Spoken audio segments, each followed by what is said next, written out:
Le message du jour vous est présenté par notre frère Marc.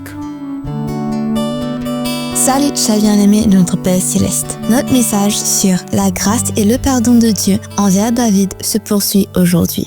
Bien-aimé, lorsque David a péché, le prophète Nathan est venu le confronter à ses fautes et lui a dit en 2 Samuel 12, 9 « Pourquoi as-tu méprisé la parole du Seigneur en faisant ce qui est mal à ses yeux ?» Touché au cœur par la réprimande de Nathan, David s'est repenti en disant simplement « J'ai péché contre le Seigneur ». Bien-aimé, dans sa miséricorde, Dieu a épargné la vie de David, mais il n'a pas supprimé les conséquences de son acte. Nathan annonça alors au roi « Toutefois, par cette action, tu as gravement offensé le Seigneur, l'enfant qui t'est né mourra. » 2 Samuel 12, 14. Cher bien-aimé, David jeûna et pria pour son enfant pendant 7 jours, mais l'enfant mourut malgré tout.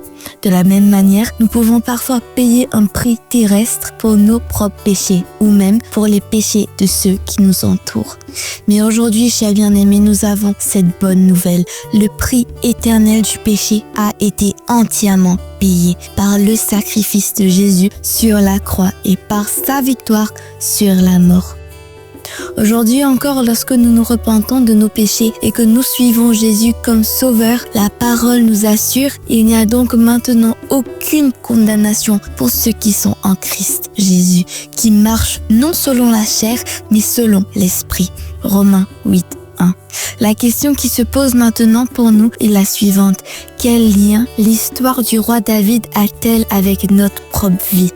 Demain, nous considérerons la 3e partie et nous conclurons ce message. Que Dieu vous bénisse tous. Profitez de votre journée en lui. Au revoir. Si toi aussi tu crois que la parole de Dieu est une bénédiction, partage-la et sois une source de bénédiction pour les autres toi aussi.